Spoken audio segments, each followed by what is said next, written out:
Welcome to the Deep Dive Books channel, where we hope you find something valuable every day. Let's continue with Dan Ariely's Misbelief. This is the final part of our interpretation. Usually, when a book describes a significant problem, it ends by offering a solution, showing that despite the struggles, there's hope for the future. Ariely's book doesn't do this. By the end, he is deeply worried about the future of human society.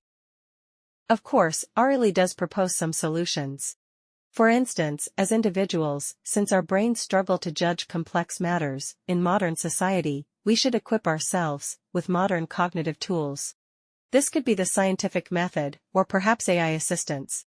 Just as cars are equipped with many safety features, our thinking also needs safety features. We need to understand our limitations and irrationalities. Ariely also suggests to social networking companies to create mechanisms where if someone wants to post something sensational, they must pay a certain cost to prove they are serious. However, his suggestions haven't been adopted yet.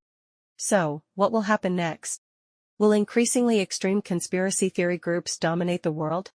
No, they won't. Historically, there have been instances where a group of people fervently believed in a bizarre doctrine, organized themselves, and caused great damage. However, these instances often had economic and demographic causes. The current situation is much milder.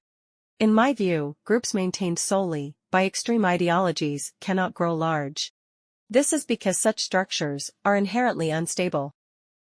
Ariely's book includes a story about a nurse who staunchly opposed vaccinating children. Because of her medical background and strong stance, she was a hero in the anti-vaccine community, holding a high status. Once, when Ariely was giving a lecture, this nurse attended. Despite opposing Ariely, she took a photo with him and posted it on Facebook, without thinking much of it. However, members of her anti-vaccine group saw the photo and began to doubt her loyalty. Ariely is considered a government stooge. How could she take a photo with him? Is she a mole? Despite her numerous explanations, and even creating a series of videos viciously attacking Ariely, her community didn't believe her. Because of one photo, the nurse's reputation completely collapsed, and she left the group a few months later. This is the backlash of one-track thinking. Such people cannot tolerate complex situations. How can such an organization achieve anything significant? This is what we call a rabble. This is an example of an organization pushing people away. You can also pull people toward you, but not through persuasion. Instead, through cognitive dissonance. This is a famous technique by Benjamin Franklin, later known as the Ben Franklin effect. Franklin had a political enemy who opposed him vehemently in Parliament. One day, Franklin wrote a note to this gentleman, saying he heard he had a rare and valuable book, and asked if he could borrow it for a few days. The gentleman, not wanting to seem petty, lent the book to Franklin. A week later, Franklin returned it, with a note expressing his deep gratitude. This small gesture resulted in the gentleman being very friendly to Franklin the next time they met in Parliament. Before long, he offered to help Franklin in any situation. Their friendship lasted until the gentleman's death. The idea is, if I help you, I start to think of you as my friend. So, dealing with people prone to cognitive dissonance is simple. Find a way for them to do you a small favor. Moreover, once they have a subtle relationship with you, it becomes difficult for them to distance themselves, without raising suspicions within the organization. Both stories hinge on trust. Trust can be broken by a small incident or built by one. Trust is the capital of society. Between the government and individuals, alongside the free market economy, there exists something called society. The economy runs on currency, which is essentially credit. Society runs on trust. Credit and trust are fundamentally the same. Both are beliefs. No physical law mandates that this piece of paper has value. You accept it because you believe in its value and trust that others do too. Additionally, you trust that the government won't irresponsibly print more of this currency, and that its value will remain stable.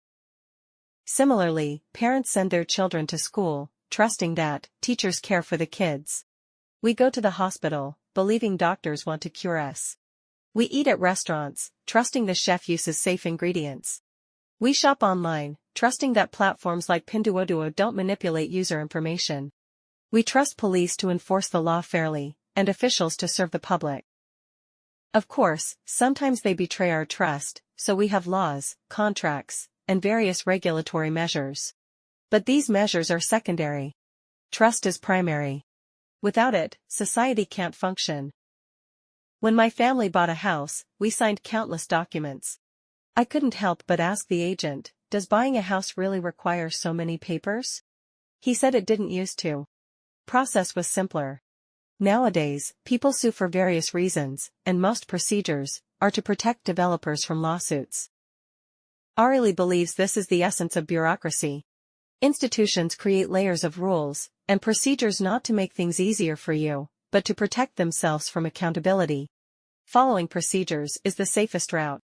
However, as regulations become more complex, people find these institutions incomprehensible and trust them less. Have you ever read those user agreements? Do you worry about being tricked when you click agree? Contracts and procedures give a modern feel, but actually reduce societal efficiency.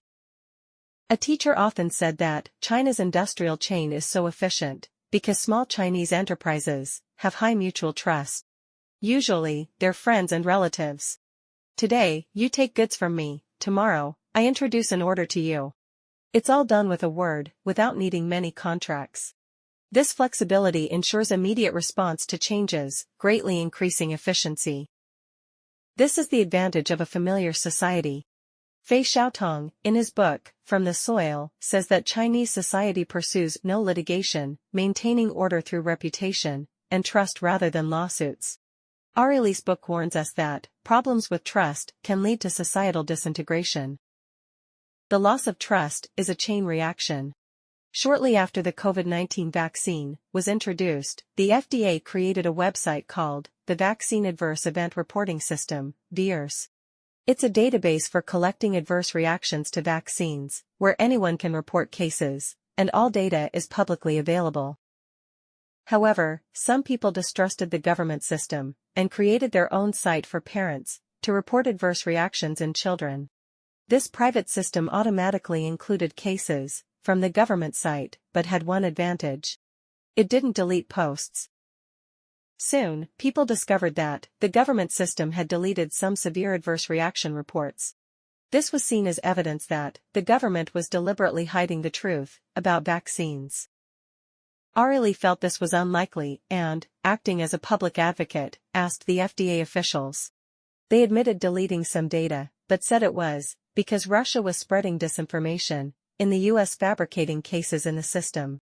They removed the data to stop the spread of false information.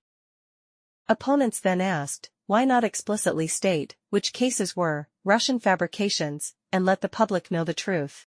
Perhaps the FDA didn't want to involve international politics in a vaccine site, or maybe there were other reasons. This ambiguous action is easily seen as deliberate concealment. This has nothing to do with law or economics. You can't file a lawsuit, and no one suffers financial loss, but public trust in the government diminishes. Trust can decrease, but it can also increase. There are many ways to build trust. If you have authority, people tend to trust you automatically. If you proactively help others, without expecting anything in return, people will be more willing to trust you. If you show some human traits, even just shaking hands, people will trust you more. If you pacing and leading, people will trust you more. What I want to highlight is the method often touted by official media. Openness and transparency. What does this mean? To me, it means daring to expose your weaknesses. If you admit there are things you can't do well, people will understand your limitations and trust you more. After the disappearance of Malaysia Airlines Flight 370, the Malaysian government did a lot of work. Seeing these efforts, people believed that, no matter the cause of the disappearance, it wasn't a Malaysian government conspiracy. Journalists saw firsthand the government's incompetence. If a company candidly tells the public that it doesn't know how to solve certain problems and is still exploring solutions, it is more likely to gain trust. Some companies try to play God and may succeed temporarily, but it's very risky. Lastly, regardless of your current situation, you should strive to join the mainstream society. Note, it's join, not integrate. Previously, people talked about integrating into mainstream society, which is incorrect. Integration means becoming like others to enter a circle, losing yourself, being a small person who conforms without harmony. Joining means retaining your characteristics, becoming a part of a group, and bringing something unique to the table, being a noble person who harmonizes without conformity. Mainstream society may not sound pleasant, but there is a mainstream everywhere. The mainstream consists of the major players.